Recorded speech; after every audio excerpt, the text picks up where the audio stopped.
Hey guys, welcome to the United Gooses channel. I will bring you another deck profile from the German Nationals. As you can see on the channel, a lot of our guys performed really well at the event. I didn't.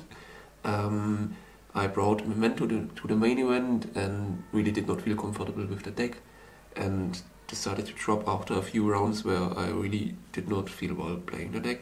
So then afterwards I played the attack of the Oversized card with Crystron, quickly threw together a list and just registered for the event, and I'm happy I was able to win the event.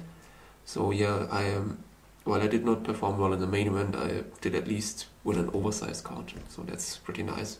So before we start with the deck profile, let's give one shout out to Card Market, which is our new sponsor of the team, and also a shout out to the United Gooses Academy, where you can learn from our team directly how we approach deck building and playing tournaments and stuff like this.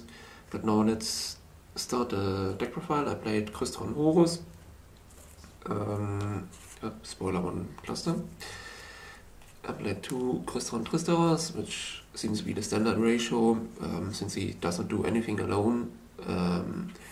But you can use him to force through stuff, and you need a second copy for certain setups. Then one Crystron Crystron, which is an engine piece you need to cycle between your cards. 3 copies of Crystron Schaber, which is a 1-card combo and always nice to have. 2 copies of Sulfador and 3 copies of Sulfafnir, which has proven to be a quite standard ratio.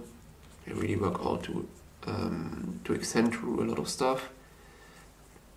And then the 2 bricks, which are side outgoing a second.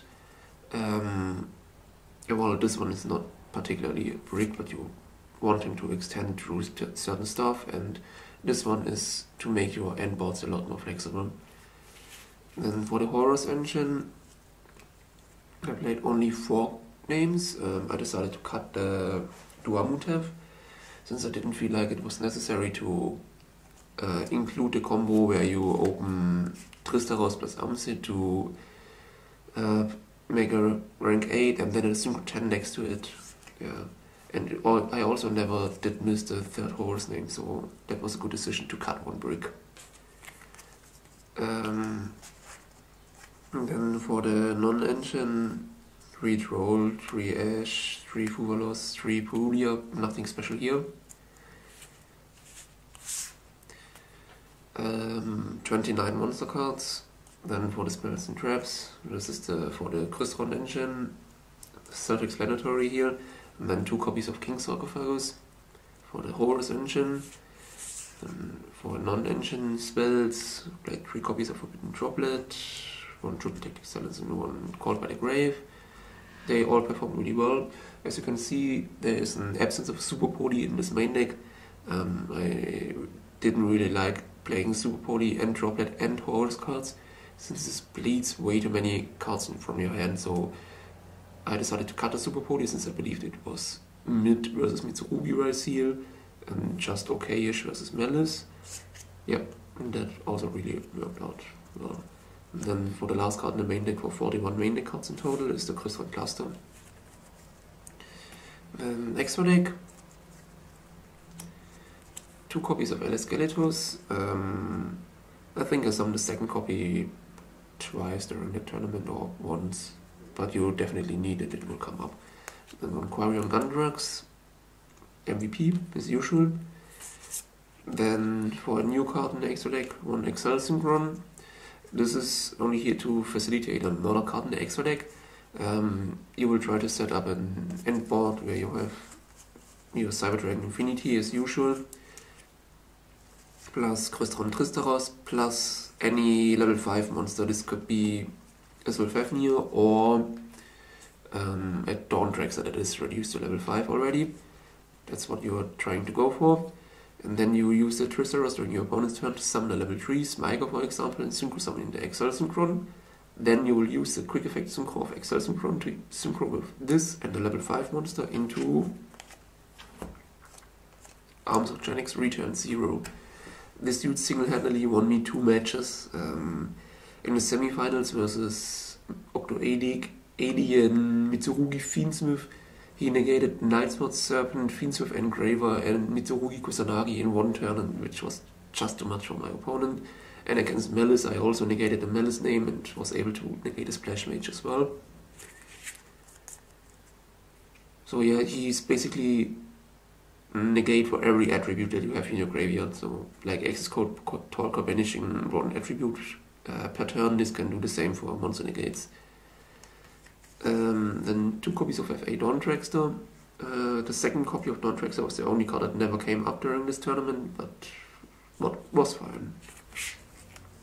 Samurai Destroyer to push through Nibiru.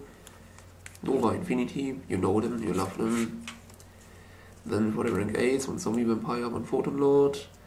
I summoned Photon Lord multiple times, Zombie Vampire I think just once, but then I got lucky with him, so I can't complain. So yeah, he performed also. 1 Typhon, this is also a deck where you can use Typhon really well to break boards. And the last 2 cards are Clopper Knight and SP Little Knight. So 15 cards for the extra deck. Side deck, 3 Meowls, 3 Lancea. Yeah, you know the Melisade.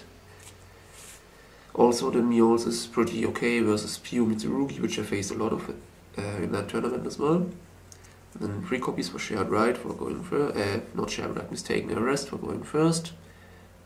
Since you have basically 6 copies of Troll and Dogbeard, then, which takes out a lot of gas from the other decks. And then for the random rake stuff on my sideboard, I played 3 copies of Dark Blue no more. I theorized that I could use this against the Mitsurugi Royal Seal endboard, since if you look closely at the Dark Blue no more, he prevents your opponent from taking damage this turn.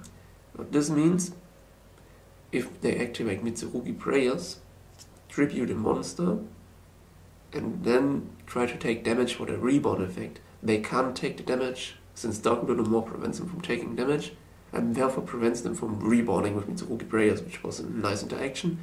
But it really did not come up. I didn't see a single copy of Dark Blue no more during this tournament. And then for the last 3 cards, I played 2 copies of Salespan and 1 copy of Guardian Slicer. I activated Slicer once, Salespans once. They were just some cards I had lying around since I quickly built a side deck. And as you will notice if you take a closer look at the sideboard, I did not have any cards to side in going first when I side out 6 copies of the Mulcharmies. So what I just did was siding out 5 Mulcharmies and siding in those 5 for the off chance that maybe Salespan could save me against the Ash Blossom that would really kill me.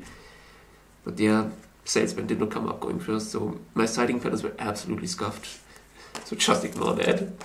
Okay, that's the deck profile. Thanks for watching. See you at the next deck profile, I guess. Bye.